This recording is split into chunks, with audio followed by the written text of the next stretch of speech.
இன்றைக்கான மினி விலாகில் நம்ம என்ன பார்க்க போகிறோம்னு பார்த்தீங்கன்னா, வயிறுக்கு சம்மந்தப்பட்ட கிட்னி ஸ்டோன் வராமல் தடுக்கிறதுக்கும் உடம்பை நல்லா குளிர்ச்சி ஆக்கிறதுக்கும் இந்த வாழைத்தண்டு கூட்டை நம்ம செய்யலாம். வாங்க எப்படி செய்யறதுன்னு பார்க்கலாம். காரக்குழம்புலாம் வச்சுட்டிங்கன்னா நல்ல ஒரு நார்மலான சைட் டிஷ்ஷாக இது நல்லாயிருக்கும். டேஸ்ட்டு கண்டிப்பாக மிஸ் பண்ணாமல் ட்ரை பண்ணி பாருங்கள்.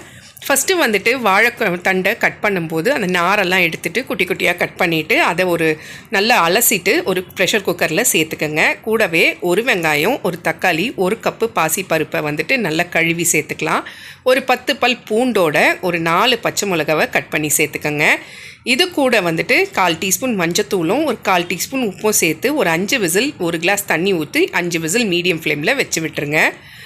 இது விசில் வந்த உடனே நல்லா ப்ரெஷரெல்லாம் ரிலீஸ் பண்ணிவிட்டு கடாய் வச்சு ஒரு டீஸ்பூன் எண்ணெய் ஊற்றிட்டு ஒரு 1/2 டீஸ்பூன் கடுகு, 1/2 டீஸ்பூன் உளுத்தம் பருப்பு, கருவேப்பிலை சேர்த்துட்டு நல்லா தாளிச்சிட்டு அதை அந்த ப்ரெஷர் குக்கரில் சேர்த்துக்கலாம். லாஸ்ட்டாக ஒரு 1/2 முடி தேங்காய் எடுத்து நல்லா துருவிட்டு அதையும் சேர்த்துட்டிங்கன்னா சூப்பரான வாழைத்தண்டு கூட்டு ரெடி.